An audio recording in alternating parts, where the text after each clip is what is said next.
En su opinión, ¿qué es el conflicto armado colombiano? Bueno, el conflicto armado yo lo entiendo como una serie de hostilidades de carácter colectivo llevadas a cabo entre dos o más fuerzas antagónicas armadas. Cuando existe una diferencia de ideas y para defenderlas se utilizan las armas, se utiliza, digamos, la violencia. El problema que existe hoy en el país no es un problema entre la guerrilla y el gobierno, sino que es un problema entre el gobierno y el conjunto de la población que requiere mejoras, cambios, justicia social. ¿Cuál es su posición frente a las afirmaciones que niegan o reconocen la existencia del conflicto armado? El conflicto armado existe, ha existido durante muchos años, así algunos dirigentes o parte del gobierno hayan querido demeritarlo.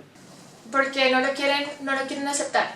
Porque si nosotros aceptamos que hay conflicto armado en Colombia, significaría que tendremos, digamos, un conflicto civil dentro de nuestra nación. Y eso es un problema a nivel internacional. Porque se supone que nosotros, para poder, digamos, tener inversión, para poder tener una mejor economía, tenemos que decir que nuestro país está tranquilo, lo cual no es cierto. ¿Cuáles considera usted que son las causas de este enfrentamiento? No hay una política social bien distribuida. La diferencia entre las clases sociales altas y las clases sociales bajas es muy grande. No hay una redistribución de los ingresos, no hay una buena educación para el pueblo, no hay una buena política hospitalaria.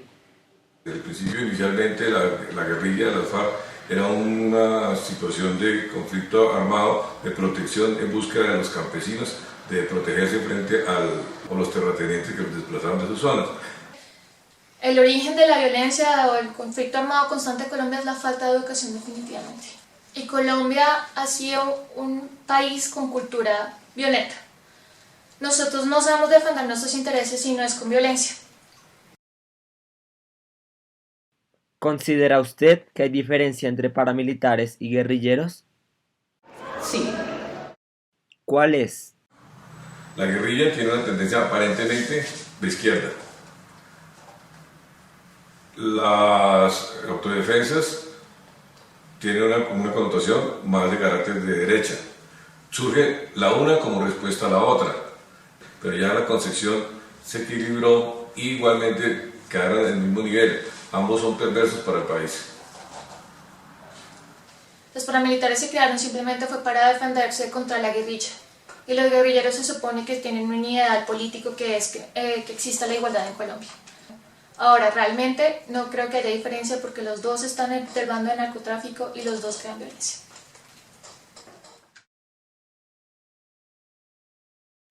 ¿Cree usted que se lesiona la democracia y la credibilidad del Estado con sucesos como lo son los falsos positivos?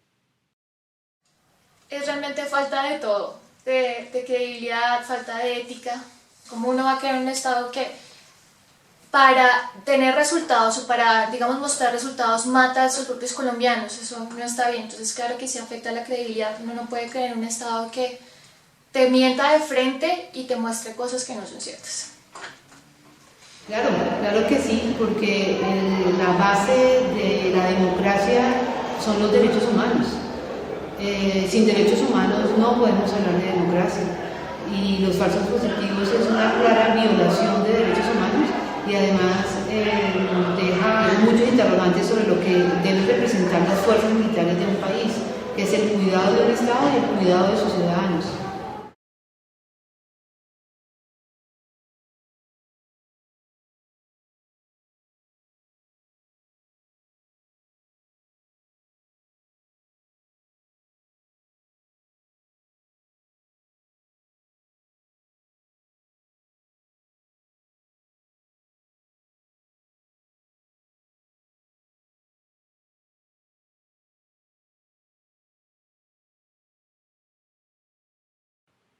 ¿Considera usted que el Frente Nacional fortaleció o debilitó a la democracia? Yo pienso que debilita la democracia, la debilita porque en ese repartirse el gobierno entre liberales y conservadores se pierde la esencia de la democracia, que es la participación. Y en la medida en que no haya participación, pues no va a haber un aprendizaje en relación a lo que debe ser la democracia, lo que debe ser un pueblo en donde todos participamos, en donde todos somos parte de todo. Entonces creo que la sociedad civil es parte fundamental de la democracia. Hay responsables históricos de la violencia en Colombia. De todos aquellos sectores involucrados, ¿cree usted que las élites gubernamentales han tenido algún grado de responsabilidad? Total grado de responsabilidad. La verdad sí, porque la oligarquía a veces no le interesan los intereses del pueblo. Y a las personas que han intentado llegar más lejos o los matan o los vuelven personas que no son buenas para el país. Entonces trataban de enlodar la imagen de ellos para no darle un balance positivo a las acciones que tenían. ¿Cree usted que los medios de comunicación colaboran con el gobierno para que de esta manera se manipule o no se muestre dicha información? Lastimosamente en nuestro país los medios de comunicación siempre han tenido un interés de tipo político y han manipulado la información para que al pueblo le llegue una información sesgada o que no corresponde con la realidad. El dueño de RCN es Ardila Lule y Ardila Lule es un conservador acérrimo.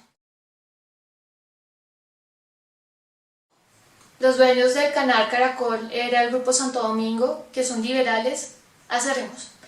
Siempre han querido mostrarle al pueblo de a poquitos y lo que ellos quieran que tú veas para que votes de esa manera. Ellos son un medio por el cual solamente se brinda información, no se tiene por qué sesgar a la gente.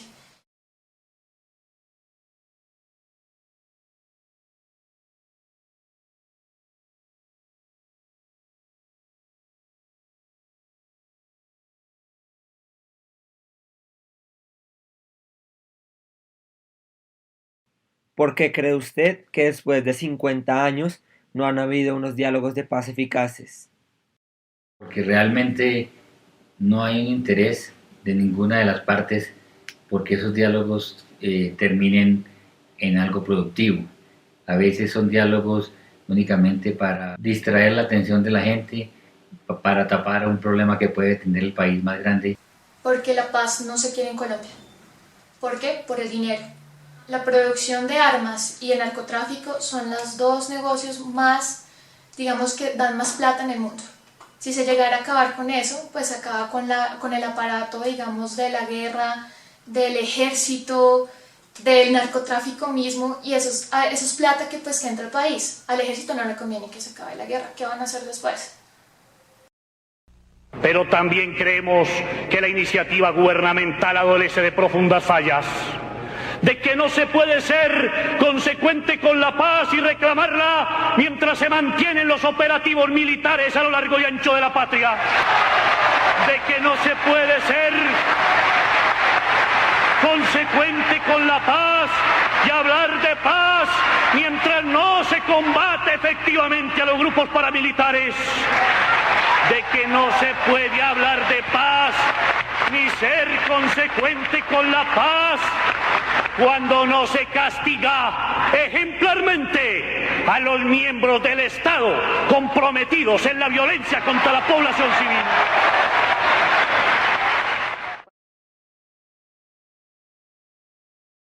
¿Qué consecuencias trajo este conflicto? La violencia ha generado más violencia, ha generado narcotráfico y ha generado muchas cosas que han sido realmente negativas para el país.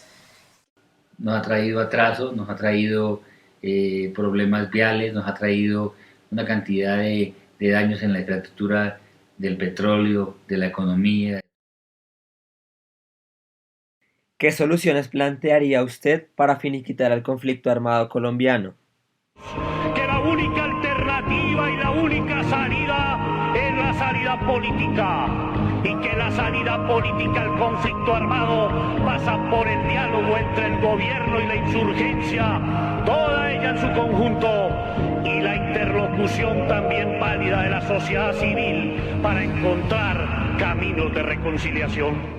La principal solución es hacer una política real con respecto a la inversión social, con respecto a la parte hospitalaria, a la educación del pueblo, a que no haya tanta diferencia entre las clases sociales. Legalizar la droga es una de ellas. Hacer que a los reinsertados realmente se les dé la oportunidad de entrar en el, digamos que en el aparato de la nación, invertirle muchísimo en la educación, en la investigación. Solamente el 3% del PIB